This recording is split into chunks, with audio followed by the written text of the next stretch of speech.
Welcome to the Enchanted Storyboat. Today we will be reading Harold and the Purple Crayon by Crockett Johnson. One evening, after thinking it over for some time, Harold decided to go for a walk in the moonlight. There wasn't any moon, and Harold needed a moon for a walk in the moonlight. And he needed something to walk on. He made a long, straight path so he wouldn't get lost.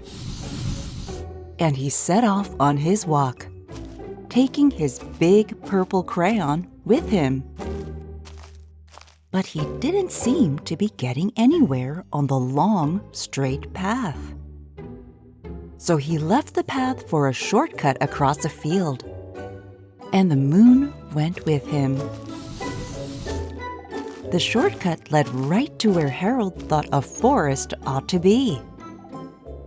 He didn't want to get lost in the woods, so he made a very small forest with just one tree in it. It turned out to be an apple tree. The apples would be very tasty, Harold thought, when they got red. So he put a frightening dragon under the tree to guard the apples.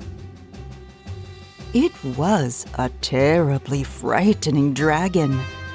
It even frightened Harold. He backed away.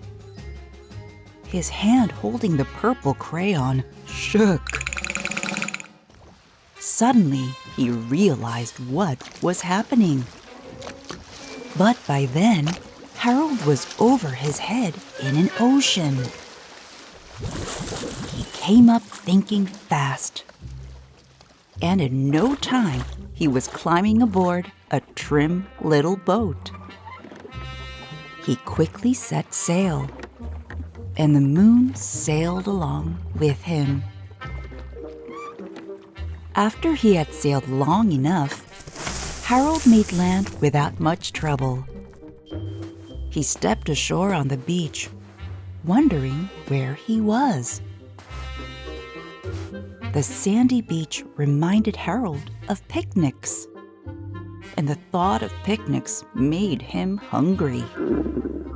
So he laid out a nice, simple picnic lunch. There was nothing but pie. But there were all 9 kinds of pie that Harold liked best.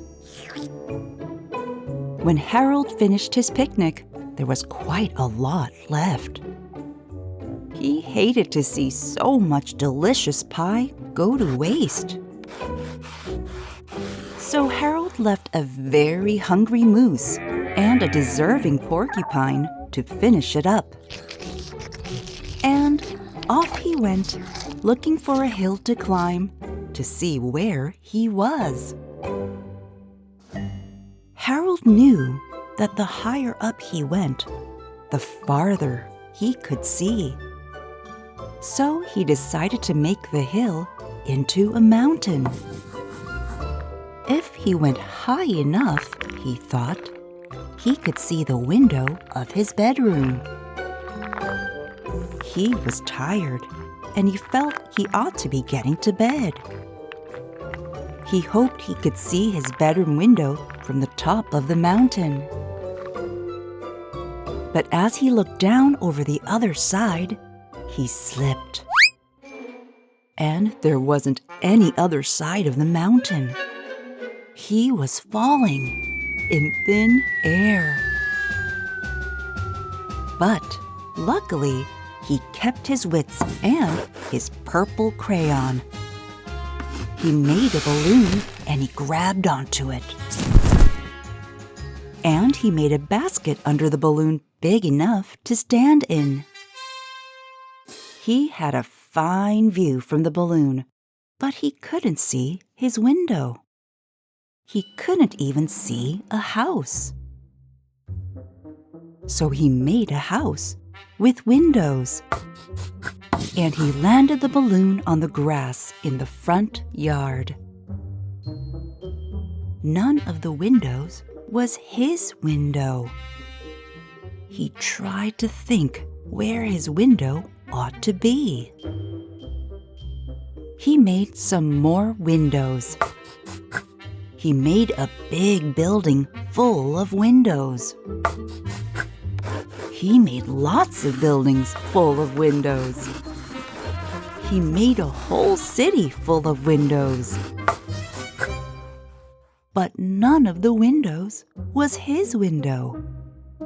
He couldn't think where it might be. He decided to ask a policeman. The policeman pointed the way Harold was going anyway, but Harold thanked him.